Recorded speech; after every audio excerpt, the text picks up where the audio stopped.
Hello students, welcome to global online. This is Ankita Sood. Paper one के best preparation के लिए full syllabus most important and expected questions की series आज मैं आपके लिए लेकर आई हूं, जिसमें से एज इट इज सवाल अपकमिंग एग्जामिनेशन में देखने को मिल सकते हैं। इस सेशन की सबसे खास बात यह है कि हर एक क्वेश्चन के आंसर के साथ आपको इंपॉर्टेंट एक्सप्लेनेशन बताई जाएगी, जिससे कि अगर अभी तक भी कॉन्सेप्ट्स क्लियर नहीं है तो वो भी आसानी से क्लियर हो सकते हैं। तो चलिए फिर इसी के साथ आज के सेशन को शुरू करते हैं। The process of comparing a student's performance against his or her previous performance is known as what? So देखिए, टीचिंग लर्निंग के दौरान जब क्लासरूम में किसी एक पर्टिकुलर स्टूडेंट की परफॉर्मेंस को उनके ही पिछले परफॉर्मेंस के साथ कंपेयर किया जाता है, तो वो कौन सा मूल्यांकन, वो कौन सा असेसमेंट कहलाता है। ओके, सो ये बहुत इंपॉर्टेंट है। इवैल्यूएशन सिस्टम के टाइप्स में से ये क्वेश्चन आया है। देखिए स्टूडेंट्स, जैसे मान लीजिए किसी एक बच्चे के यूनिट टेस्ट 1 में कितने मार्क्स आए हैं, यूनिट टेस्ट 2 में, यूनिट टेस्ट 3 में कितने मार्क्स आए हैं, उनको कंपेयर किया जाता है और ये चेक किया जाता है कि स्टूडेंट की प्रोग्रेस जो है वो सही हो रही है या फिर स्टूडेंट और पीछे की तरफ को जा रहे हैं। तो इस इवैल्यूएशन को कहा जाता है, ऑप्शंस हैं डायग्नोस्टिक इवैल्यूएशन। डायग्नोस्टिक इवैल्यूएशन में तो हम ढूंढते हैं कि बच्चे को लर्निंग में क्या प्रॉब्लम आ रही है, तो ये वाला तो बिल्कुल नहीं होगा। अगली है समेटिव इवैल्यूएशन, वो होती है जिसमें ग्रेड्स, परसेंटेज या फाइनल रिजल्ट्स बच्चे को बताए जाते हैं। तो इस क्वेश्चन में ऐसी भी कोई बात नहीं की गई है। तीसरा ऑप्शन है इप्सेटिव असेसमेंट, तो ये है इसका सही answer, that is option number 3। तो इसको नोट करना है, एग्जाम में इप्सेटिव एक टर्म नई आई है जिससे बार बार क्वेश्चंस पूछे जाते हैं। स्टूडेंट्स, पेपर वन के बेस्ट प्रिपरेशन के लिए एक टेस्ट सीरीज हम लेकर आए हैं, जिसमें आपको 2018 से लेकर 24 तक के सभी पीवाईक्यूज मिल जाएंगे। इन सभी क्वेश्चंस के साथ आपको एक्सपेक्टेड एमसीक्यूज भी मिलते हैं, जो कि प्रीवियस ईयर के पेपर्स को बहुत अच्छे से एनालाइज करके और एग्जाम के लेवल के हिसाब से बनाए गए हैं। एज इट इज सवाल आपको यहाँ से देखने को मिल सकते हैं। तैयारी को और भी ज्यादा आसान बनाने के लिए यूनिट वाइज मॉक टेस्ट के साथ साथ आपको फुल सिलेबस मॉक टेस्ट भी मिलेंगे, जो कि बिल्कुल अपडेटेड क्वेश्चंस है। इसके अलावा आपको यहाँ पर गिवन नंबर्स पर कांटेक्ट करना है और इजीली इसका एक्सेस आपको मिल जाएगा। साथ ही कुछ फ्री कंटेंट भी अवेलेबल है, जो कि आपको ग्लोबल ऑनलाइन ऐप में मिलेगा। स्टोर सेक्शन पर जाकर सर्च बार में आपको लिखना है UGC NET paper 1 test series. आपके सामने एक कंटेंट सेक्शन आ जाएगा, जहां पर आप देख सकते हो unit wise mock test available है। साथ ही आपको फुल सिलेबस प्रैक्टिस सेट भी हम देते हैं। हर एक मॉक टेस्ट का वीडियो सॉल्यूशन भी है, ताकि आप लोगों के कोई भी डाउट हो तो वो यहाँ पर आसानी से क्लियर हो सके। तो इसी के साथ स्टूडेंट्स, ये नंबर्स दे रही हूँ, इन पर बहुत आसानी से आप डायरेक्टली कांटेक्ट कर सकते हो।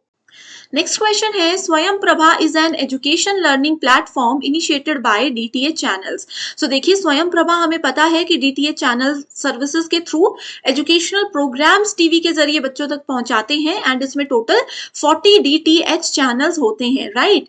स्वयं प्रभा किनके द्वारा प्रारंभ किया गया था? ऑप्शंस है ministry of human resource and development, जिसको MHRD के नाम से जाना जाता है, अब इसका नाम बदल दिया गया है मिनिस्ट्री ऑफ एजुकेशन। दूसरा है UGC university grant commission, consortium for educational communication, या फिर all India council for technical education. इस क्वेश्चन का सही आंसर है option number 1, that is ministry of human resource development, जिसको अभी मिनिस्ट्री ऑफ एजुकेशन MOE का नाम दिया गया है। नेक्स्ट क्वेश्चन है, स्टूडेंट्स, अगर आपको ये सेशन पसंद आ रहा है और आप चाहते हो कि ऐसे ही क्विक MCQ सेशंस को हम एग्जामिनेशन तक कंटिन्यू करें, तो आप मुझे जरूर कमेंट करके बता सकते हो। एंड ये क्वेश्चन सीरीज बहुत हेल्प करेगी आपका पूरा सिलेबस इजीली कवर करने में। Arrange the stages of Piaget's theory of cognitive development in ascending order। देखिए, पियाजे ने कॉग्निटिव डेवलपमेंट यानी कि संज्ञानात्मक विकास के लिए, मेंटल डेवलपमेंट के लिए कुछ थ्योरीज बनाई थी, जिसमें कि वो 4 स्टेजेस पर काम करते हैं। ओके, ये 4 स्टेजेस के नाम आपके सामने दिए हुए हैं, आपको इनको सिर्फ एक असेंडिंग ऑर्डर में, आरोही क्रम में अरेंज करना है। सबसे पहले जो छोटे बच्चे से शुरुआत पियाजे ने की थी, इनका कहना था कि जो सबसे छोटा 0 से 2 साल का बच्चा होता है, वो जो भी चीजें सीखता है वो अपनी सेंसेस यानी कि अपनी इंद्रियों से सीखता है। आसपास के लोगों को सुनकर, उनको ध्यान देकर, उन सब चीजों से छोटा बच्चा सीखता है सेंसेस से। तो सेंसेस से आपने याद रखना है सेंसरी मोटर स्टेज। तो सेंसरी मोटर स्टेज होगा हमारा सबसे पहला option. Okay, sensory motor stage that is option number C. And यहाँ पर आप देख सकते हो सिर्फ एक ही ऐसा क्वेश्चन है, एक ही ऐसा ऑप्शन है जहां पर सी से हम शुरुआत कर रहे हैं। बाकी के भी देख लेते हैं। अगला है प्री ऑपरेशनल, जिसमें कि 2 से 5 साल तक के बच्चे को इंक्लूड किया जाता है। ऑलरेडी ये वीडियोस हमने ऐप में पढ़ी हुई हैं, आप उसको जरूर देख सकते हो, लिंक भी डिस्क्रिप्शन बॉक्स में मैं ऐड कर दूंगी। तीसरा स्टेज आता है कंक्रीट ऑपरेशनल, जिसमें कि 5 से 7 साल के बच्चे को कंसीडर किया जाता है। और लास्ट आता है फॉर्मल ऑपरेशनल स्टेज, जिसमें कि 7 से 12 साल का बच्चा इंक्लूड किया जाता है। ओके, अब इसके कीवर्ड्स हैं, जैसे सेंसरी मोटर के कीवर्ड है सेंसेस, अपनी इंद्रियों से बच्चा सीखता है। कंक्रीट ऑपरेशनल में बच्चा इमेजिनरी जिंदगी में जीता है, यानी कि इमेजिनरी जिंदगी मतलब वो सब सुपर हीरोज ये सब चीजों को ना सच मानते हैं। तो ये कुछ कीवर्ड्स हैं जो आपको याद रखने हैं। एंड सही आंसर है ऑप्शन नंबर 2। नेक्स्ट क्वेश्चन है, which of the following is a technique to provide right kind of support in right amount at right time to increase child's competency. Okay, बहुत ही ज्यादा इंपॉर्टेंट क्वेश्चन है। इसमें पूछा गया है, पहले ये बताती हूँ कि ये टॉपिक कौन सा है। ये है आपके पास cognitive apprenticeship model. So models of teaching में CAM मॉडल हमने पढ़ा था, उसके कुछ स्टेप्स यहाँ पर आपको दिए गए हैं। ठीक है, इसमें बोला है कि किसी एक पर्सन को, किसी एक स्टूडेंट को अगर हम गाइडेंस देते हैं, उनको हम किसी भी टॉपिक के लिए गाइड कर रहे हैं, उनको प्रॉपर सपोर्ट दे रहे हैं, लेकिन समय के साथ साथ, अब हमेशा तो एक बच्चे को हम किसी काम के लिए सपोर्ट नहीं देंगे, समय के साथ साथ वो सपोर्ट जैसे जैसे हम हमें करते रहना चाहिए, जैसे जैसे वो बच्चा सीखता जाता है। तो इस टर्म को, इस टेक्निक को क्या कहा जाता है?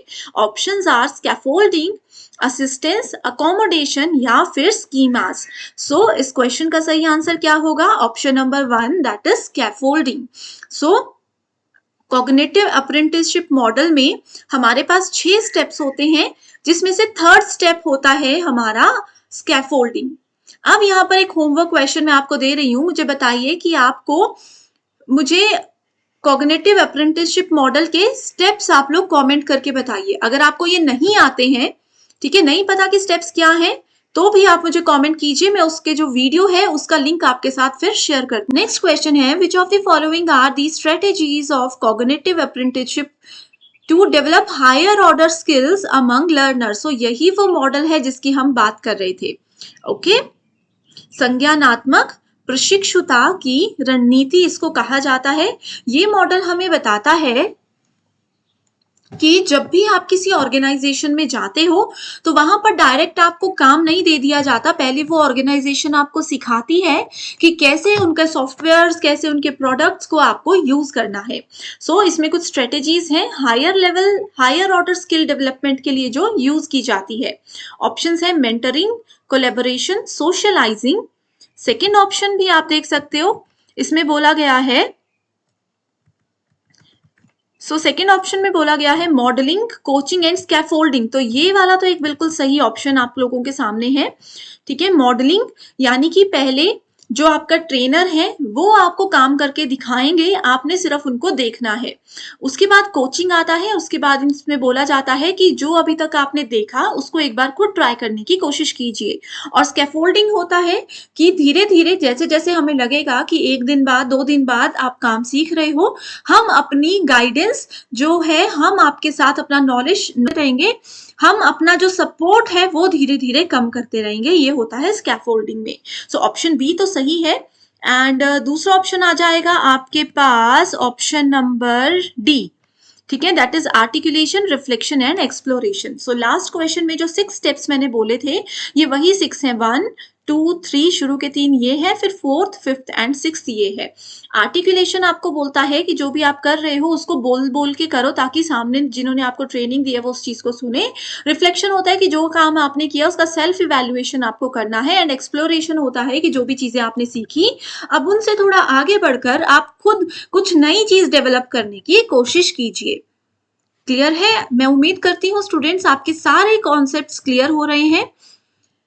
Next question is, which of the following statements best describe brainstorming method of teaching? So brainstorming, बुद्धिशीलता, ये क्या होती है? ब्रेनस्टॉर्मिंग मेथड हमें बोलती है जिसमें कि बहुत सारे आइडियाज को जनरेट किया जाता है प्रोड्यूस किया जाता है। ब्रेनस्टॉर्मिंग में स्टूडेंट्स के ग्रुप होते हैं, उनको एक टॉपिक दिया जाता है और जो भी उनको उस चीज का नॉलेज है या नहीं है वो उसके बारे में डिस्कस करते हैं। तो हर एक स्टूडेंट जिनको नॉलेज नहीं होता वो भी इसमें बहुत कुछ सीखते हैं और बहुत से आइडियाज को भी जनरेट करते हैं। सो सही आंसर है 1।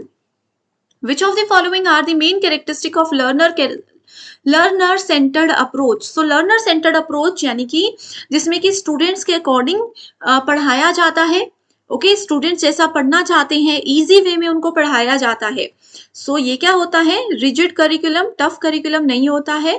Then we have centred on cooperative determination of subject matter, यानी कि इसमें बोला गया है कि जो भी आपका सब्जेक्ट है उसके साथ बच्चों को सिंपलेस्ट फॉर्म में पढ़ाया जाता है, तो ये सही होगा। It is mainly centred on teachers need, teachers need है तो ये टीचर सेंटर्ड होगा, लर्नर सेंटर नहीं होगा। It lays emphasise on variability of exposure, ठीक है, यानी कि इसमें कुछ नया बच्चों को सिखाया जाता है, अलग अलग तरीके से बच्चों को पढ़ाकर यहाँ पर नई चीजें सिखाई जाती है। तो सही आंसर है option number B and D, that is option number 3। The channels of Swayamprabha are uplinked from BISAG.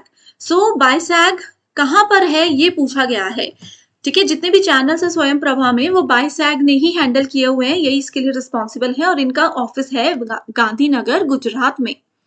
Next question is which assessment will be given to learners during the course of instruction rather than after it is completed? तो ये question का answer देखिए मैं आपको नहीं बताऊंगी, जो बच्चे रेगुलर मेरे पास पढ़ रहे हैं उनको इसका आंसर जरूर आता होगा, है ना। तो मुझे बताइए कि कक्षा के दौरान जो इवैल्यूएशन, जो मूल्यांकन होता है वो कौन सा मूल्यांकन होता है? तो इसका सही आंसर कमेंट करके बताइए। नहीं आता है तो भी कमेंट कर दीजिए ताकि मैं उस वीडियो का लिंक आपको दे दूं। Next is which of the following statements best describe summative evaluation in evaluation procedure? So summative evaluation होता है at the end of the session, जैसे कि आपके final exams होते हैं जहां पर आपको grades दिए जाते हैं। ओके, सो जहां पर भी स्टूडेंट्स ये टर्म नजर आएगी grades, that means we are talking about summative evaluation.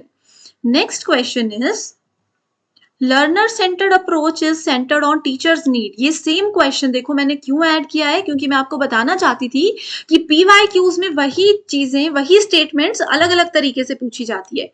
अभी हमने पढ़ा कि लर्नर सेंटर्ड है तो वो टीचर की नीड पर क्यों फोकस करेगा, तो इसलिए ये वाली स्टेटमेंट तो गलत हो गई।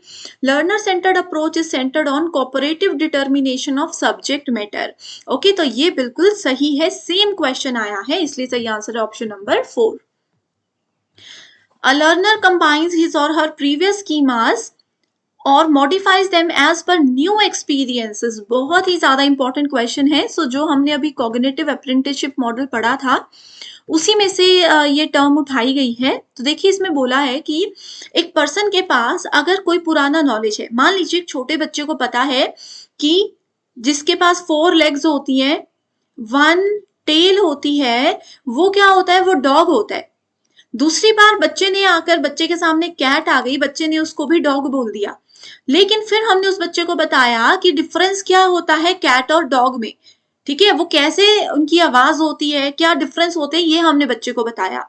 तो यही चीज होती है जो इस क्वेश्चन में पूछी गई है कि लर्नर ने कंबाइन किया अपना प्रीवियस नॉलेज और अपने नए एक्सपीरियंस को भी ऐड किया और उस चीज को थोड़ा सा मॉडिफाई कर दिया। तो इस चीज को हम क्या बोलते हैं, स्कीमा को हम क्या बोलते हैं? अकोमोडेशन, असिमिलेशन, अडेप्टेशन या फिर इक्विलिब्रेशन। सो सही आंसर है option number 1, that is accommodation. Okay, पुराने नॉलेज को तो रखा ही, साथ ही नया नॉलेज भी हमने दिया और डिफरेंस भी बताया कि दोनों में क्या फर्क था, that is called accommodation. Assimilation का मतलब होता है आत्मसात्करण। असिमिलेशन यहां तक था जब उस बच्चे ने 4 लेग्स 1 टेल को देख करके कैट को डॉग बोल दिया। अभी उनको नया नॉलेज नहीं दिया, हमने डिफरेंस नहीं बताया, अभी सिर्फ बच्चे ने पुराने नॉलेज को यूज किया किसी पर्टिकुलर ऑब्जेक्ट को देखने के बाद। ओके, कंफ्यूजन है इस क्वेश्चन में तो उस पे भी सेपरेट वीडियो ऑलरेडी है, उसको भी आप देख सकते हो। नेक्स्ट क्वेश्चन है which of the following curriculum development models come under technical scientific model? So TSC, technical scientific model से बहुत क्वेश्चंस आते हैं, तो इसका सही आंसर है टाबाज मॉडल। एग्जाम में इसी क्वेश्चन को घुमाकर पूछा गया था लास्ट टाइम कि टाबाज मॉडल आपका टेक्निकल साइंटिफिक मॉडल होता है या फिर नहीं होता है, तो आपका सही आंसर आपको पता होना चाहिए। Next question is which of the following are the requirements of a good teaching. Good teaching की क्या क्या रिक्वायरमेंट्स होती हैं? Responsive human environment to foster exploration. क्या मतलब है इसका? इसका मतलब है कि जो बच्चे एक्सप्लोर करते हैं चीजों को, कुछ नई चीजों को सीखते हैं, वैसा एक एनवायरमेंट बच्चों को बनाकर देना, तो ये बिल्कुल सही है। अगर हम ऐसा करते हैं तो हम एक गुड टीचर बन सकते हैं। अगला है appropriate responsiveness to the children and the group. Appropriate responsiveness का मतलब है कि बच्चों को सिखाना कि कक्षा में, ग्रुप में आप कैसे एक्टिवली पार्टिसिपेट कर सकते हो। नॉलेज ऑफ सब्जेक्ट मैटर बिल्कुल सही है। मेंटेनिंग इंटरपर्सनल रिलेशनशिप, आपस में स्टूडेंट्स का टीचर्स के साथ कैसा रिलेशन होना चाहिए। Strict adherence of a rigid teaching plan, tough teaching plans अगर लेकर आएंगे तो हमारी टीचिंग कभी भी अच्छी नहीं होगी। तो इसलिए सही आंसर है option number B, that is A, B, C and D. Next question, which of the following is a major advantage of online learning over offline learning? So online learning over offline learning का क्या मतलब है कि online learning के क्या क्या फायदे हैं अगर हम उसको ऑफलाइन लर्निंग के साथ कंपेयर करते हैं। तो लिमिटेड एक्सेस, कि कम समय तक, जब तक कक्षा में टीचर है तब तक ही पढ़ेंगे, ऐसा तो नहीं होता है। फ्लेक्सिबिलिटी का मतलब है, जैसे अभी देखिए ये सेशन में मान लीजिए 9 PM पे अपलोड कर रही हूँ, ठीक है, आप लोग कोई इमीडिएटली देख लोगे, कई लोग 2-3 दिन बाद देखोगे, कई शायद हो सकता है बहुत महीनों बाद भी देख रहे हो। तो ऑनलाइन हमें ये फ्लेक्सिबिलिटी का एक एडवांटेज देता है। कॉस्ट भी ज्यादा नहीं होती, अभी बहुत बच्चे हैं जो यूट्यूब पर फ्री वीडियोस ही देख रहे हैं, ठीक है, तो कॉस्ट भी ज्यादा नहीं होती, इंटर एक्टिविटीज भी इसमें नहीं होती, तो फ्लेक्सिबिलिटी होगा सही answer. Next question is which of the following are the benefits of collaborative learning environment. Collaborative learning environment हमें बताता है, हर एक बच्चे को बताता है कि अगर कंबाइन होकर आपको टास्क कैसे कंप्लीट करना है, एक साथ मिलकर बच्चों को कैसे किसी टास्क को पूरा करना है। ओके, सो ऑप्शंस है इंप्रूव्ड कम्युनिकेशन स्किल्स, एक साथ बैठकर जब बच्चों को मान लो कोई टास्क दे दिया, कोई प्रोजेक्ट दे दिया हमने करने के लिए, तो ऐसे बच्चों की कम्युनिकेशन स्किल्स बढ़ती है, वो आपस में बातचीत करना सीखते हैं, अपने मन की बातों को प्रेजेंट करना सीखते हैं। तो ए तो बिल्कुल सही ऑप्शन है। ओके, दूसरा ऑप्शन है decreased understanding of different perspectives. Decreased understanding of नहीं, इसमें अंडरस्टैंडिंग बढ़ती है, घटती नहीं है, इसलिए ये वाला ऑप्शन गलत है। इंक्रीज्ड मोटिवेशन, मोटिवेटेड होते हैं बच्चे, उनको अपॉर्चुनिटी मिलती है बोलने की, फीडबैक देने की, ठीक है। एनहांस्ड प्रॉब्लम सॉल्विंग एबिलिटीज, यहाँ पर बच्चा सीखता है कि अगर किसी प्रॉब्लम में हम फंस जाते हैं तो कैसे बाहर निकलना है। सो सिर्फ ऑप्शन नंबर बी गलत है, बाकी सब सही है। तो यहाँ पर देख लीजिए, ये है आपका सही answer. Okay, next is which of the following is a game based platform used in educational institutions to create quiz, conversations and survey। अब कक्षा में अगर आपको पढ़ाना है हमें, और मान लो हम क्लास को थोड़ा इंटरेक्टिव बनाना चाहते हो, जिसके लिए हमने थोड़ा एक क्विज स्टार्ट कर दिया। अब क्विज के लिए हमारे पास कुछ सॉफ्टवेयर तो होना चाहिए ना, कुछ प्लेटफॉर्म तो होना चाहिए जिसपे हम क्विज बनाएंगे, तो वो कौन सा एक ऐसा प्लेटफॉर्म होता है? ऑप्शंस हैं आपके पास, क्लासक्राफ्ट, पेडलेट, गूगल क्लासरूम या फिर कहूट। तो सही आंसर है ऑप्शन नंबर 4, दैट इज कहूट। अब ये देखिए, पेडलेट एक बहुत इंपॉर्टेंट टॉपिक है, इसका आंसर भी मुझे बताइए कमेंट करके कि पेडलेट क्या होता है। जैसे कहूट होता है ना, आपका क्विज वगैरह देता है, आपको एक ऐसा प्लेटफॉर्म बनाता है जिसमें बच्चे गेम्स के साथ साथ सीख सकते हैं कुछ भी, और एक टीचर भी कहूट में जाकर खुद के अपने एंड पर क्विजेस बना सकते हैं। वैसे पेडलेट किस लिए बनाया गया है, ये बहुत इंपॉर्टेंट है। Which of the following are game-based learning platforms? So खेल खेल में बच्चों को सिखाना अगर चाहते हैं तो कौन कौन सी चीजें उसमें हैं? तो देखो, सबसे पहले कहूट तो होगा ही, अभी हमने देखा, तो इसमें भी ए ऑप्शन नहीं है, इसमें भी ए ऑप्शन नहीं है। अच्छा, इसमें ए यहाँ पर है, ठीक है, इसमें ए ऑप्शन नहीं है, इसको हमने पहले ही डिलीट कर देना है। Then we have B option, जिसका नाम है सोक्रेटिव, ये भी आप लोगों को गेम्स के थ्रू ही बच्चों को सिखाने के लिए एक ऐसा प्लेटफॉर्म देता है। क्विज नाम का भी एक एप्लीकेशन है जो कि टीचर्स को हेल्प करता है कि वो अपने जो भी क्वेश्चंस बच्चों से पूछना चाहते हैं वो कैसे इंटरेक्टिव वे में गेम्स के जरिए बच्चों से पूछें। ईपीजी पाठशाला नहीं आएगा, एडमोडो भी नहीं आएगा। ओके, तो सही आंसर है ए, बी एंड सी।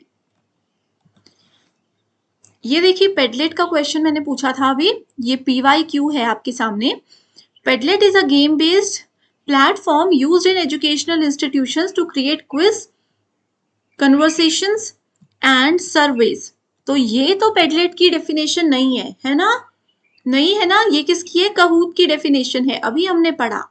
तो देखो स्टूडेंट्स, अब तो मुझे पूरा पता है कि आप लोग अब तक तो समझ ही गए होंगे कि कैसे क्वेश्चन एग्जाम में आते हैं। अगर आपने वो Kahoot वाला अच्छे से पढ़ा होता तो ये क्वेश्चन आपका बिल्कुल गलत नहीं हो सकता था, है ना? तो इसीलिए PYQs प्रैक्टिस करना बहुत जरूरी होता है। स्टेटमेंट 2 बोलती है Seesaw is an app based platform that allows student to work together on texts, PDFs, drawings and videos etcetera. तो सीसॉ एक ऐसा ही प्लेटफॉर्म होता है जो कि बच्चों को बोलता है कि आपको PDF शेयर करनी है, ड्राइंग्स शेयर करनी है, वीडियोस के जरिए कुछ सीखना है, तो वो सब बच्चे कर सकते हैं। तो first option is incorrect and second is absolutely correct. तो सही आंसर है option number 4। Which tools will be used to prepare schedules and class timetables? So class timetables अगर बच्चों के लिए बनाना है एज अ टीचर आपको, तो कौन से सॉफ्टवेयर्स को आप यूज कर सकते हो, कौन से प्लेटफॉर्म्स आपको मिलते हैं? ऑप्शंस है माइक्रोसॉफ्ट आउटलुक। सो माइक्रोसॉफ्ट आउटलुक भी आपको ये हेल्प करता है। ट्रेलो भी एक ऐसा सॉफ्टवेयर है जो कि क्लास में टाइम टेबल बनाने में आपको मदद करता है। And Google calendars. टैली तो नहीं है, टैली तो अकाउंट्स मेंटेन करने के लिए एक सॉफ्टवेयर है, राइट? तो सही आंसर होगा option number A, B and C only. Survey research is one of the key methods in. So सर्वेक्षण अनुसंधान जो होता है, ये मेन मेथड कौन से टाइप की रिसर्च में, कहां पर सबसे ज्यादा इस मेथड को अहमियत दी जाती है? फिजिक्स में, हिस्ट्री में, सोशियोलॉजी में या फिर हर्मेनेटिक्स में? देखो स्टूडेंट, सबसे पहले हम देखते हैं कि सर्वे मेथड क्या होता है। सर्वे रिसर्च बेसिकली एक सिंपल सा प्रोसेस होता है जिसमें जो भी रिसर्चर होते हैं वो सर्वे करते हैं और उस सर्वे का फिर एक अलग से रिपोर्ट बनाई जाती है। ठीक है, इसमें डेटा को कलेक्ट किया जाता है एंड स्टेटिस्टिक्स के थ्रू उस डेटा को प्रेजेंट भी करवाया जाता है। अब सर्वे रिसर्च से रिलेटेड एक बहुत इंपॉर्टेंट टर्म होती है जिसको कहा जाता है पॉजिटिविज्म। ठीक है, पॉजिटिविज्म एक्चुअल में एक ऐसा अप्रोच होता है सर्वे रिसर्च के अंदर जो कि हमेशा फोकस्ड रहता है सोसाइटी से रिलेटेड रिसर्च के लिए, या सोसाइटी से रिलेटेड स्टडी अगर हमें करनी है तो उसके लिए पॉजिटिविज्म को यूज किया जाता है, जो कि सर्वे रिसर्च का एक टाइप है। तो अगर ये रिलेशन आप समझ गए हो तो आपको पता चल चुका होगा कि इस क्वेश्चन का करेक्ट आंसर क्या है, सोशियोलॉजी। ओके, एंड ये जो पॉजिटिविज्म वाला कॉन्सेप्ट मैंने बताया, ये 2021 के क्वेश्चन में भी एज इट इज पूछा गया था। ओके, सो इस तरीके से सर्वे रिसर्च मेजरली सोशियोलॉजी में यूज किया जाता है। Next question is methods of social research are directly linked to different visions of what? So social research है, इसका आंसर तो आपको पता ही होगा, क्या है? Social reality. ओके, सो सोशल रिसर्च मेथडोलॉजीज जो होती हैं वो दो टाइप में उसको बांटा जाता है। एक होता है क्वालिटेटिव और दूसरा होता है क्वांटिटेटिव। ओके, सो सोशल रिसर्च में जो क्वांटिटेटिव डिजाइन होता है वो सोशल फिनोमिना, उसके एविडेंस पर ज्यादा ध्यान देता है। सो ये सब ऐसी चीजें हैं जो कि एग्जाम में पूछी जाती हैं बार बार। नेक्स्ट क्वेश्चन इज निम्नलिखित में से कौन से गुणात्मक शोध प्रश्नों के प्रमुख प्रकार माने जाते हैं? ओके, सो यहाँ पर आपसे क्वालिटेटिव रिसर्च क्वेश्चंस पूछे गए हैं। अब देखो, मैं आपको थ्योरी सेशंस अगर आपने मेरे देखे हैं तो मैं उसमें आपको बता चुकी हूँ कि रिसर्च के टाइप्स में क्वालिटेटिव और क्वांटिटेटिव, ये दो टाइप्स को अच्छे से पढ़ लीजिए। इसके अंदर कौन कौन से टाइप्स आते हैं उसको अच्छे से पढ़ लीजिए। 80% क्वेश्चंस आपके यहीं से सॉल्व हो जाते हैं। ठीक है, सो क्वालिटेटिव रिसर्च के मेजर क्वेश्चंस की बात की गई है। सो इसमें सबसे पहले आ जाएगा कॉज एंड कॉन्सिक्वेंस स्पाइट। ठीक है, दूसरा है प्रिडिक्टिव, नेक्स्ट है इवैल्यूएटिव एंड डिस्क्रिप्टिव। ठीक है, सो ये इसमें समझने का कुछ भी नहीं है, डायरेक्टली ये एज इट इज स्टेटमेंट्स में आप लोगों को ऑलरेडी बता चुकी हूँ। एक और क्वेश्चन क्वालिटेटिव के रिलेटेड एग्जाम में पूछा गया है बहुत बार कि क्वालिटेटिव रिसर्च का एक एग्जाम्पल बताइए। सो इसका एक बेस्ट एग्जाम्पल होता है grounded theory research, grounded theory research. ठीक है, पहले मैं आपको क्वालिटेटिव रिसर्च को क्लियर कर देती हूँ। ये एक ऐसा रिसर्च होता है जिसमें कि पार्टिसिपेंट जो होता है उसकी ऑब्जर्वेशन, उनकी केस स्टडी और उनका जो भी रिजल्ट होता है उस चीज को अच्छे से मैनेज किया जाता है, उसकी क्वांटिटी, उसकी प्रैक्टिस सेटिंग्स पर मेजर फोकस रखा जाता है। एंड इसका जो एग्जांपल मैंने बताया ग्राउंडेड थ्योरी रिसर्च, ये बेसिकली एक सिस्टमैटिक मेथड होता है जो कि क्वालिटेटिव रिसर्च के लिए यूज किया जाता है। ओके,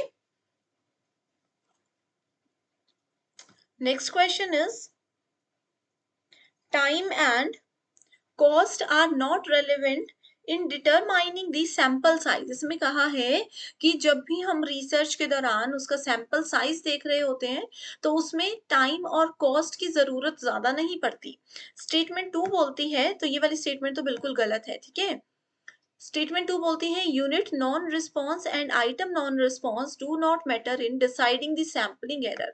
सो ये दो टर्म्स होती है, यूनिट नॉन रिस्पॉन्स और आइटम नॉन रिस्पॉन्स। इनका भी कहा है कि जब हम सैंपल साइज को सिलेक्ट कर रहे होते हैं, सैंपल एरर्स को डिसाइड कर रहे होते हैं या फाइंड आउट कर रहे होते हैं, तो उसमें इनका रिस्पॉन्स की कोई जरूरत नहीं होती। अब पहले आपको क्लियर होना चाहिए कि सैम्पलिंग क्या होता है। अब देखिए, मान लीजिए किसी कॉलेज में आप जा रहे हो रिसर्च के काम से रिलेटेड, वहां पर 1000 बच्चे हैं। अब 1000 लोगों से सर्वे करना, 1000 लोगों के व्यूज लेना तो बहुत टफ हो जाता है। तो ऐसे केस में आप क्या करते हो, ये पूरी अगर पॉपुलेशन है, जनसंख्या है, इसमें से आप कुछ सैंपल सेलेक्ट करते हो, कुछ नमूना उठाते हो। जैसे मान लीजिए 1000 में से 50 लोग आपने उठा लिए एंड सिर्फ उन्हीं के व्यूज आप लोगे। ये बेसिक्स इंट्रोडक्शन है एंड बाकी डिटेल में हम चीजें कर चुके हैं। लिंक्स सारे आपको डिस्क्रिप्शन बॉक्स में मिल जाएंगे। सो ये दोनों ही स्टेटमेंट्स बिल्कुल फॉल्स हैं। ठीक है, when the consistency of data collected is measured at different points of time, it is identified as test retest reliability. Next is change of behavior in people after they come to know they are participating in a research project to produce result that do not have validity is known as. So direct definition यहाँ पर दी गई है। देखो, इसमें पूछा है कुछ लोग हैं जिनके बिहेवियर में चेंज हो रहा है। किसके बाद चेंज हो रहा है? After they come to know they are participating in a research project.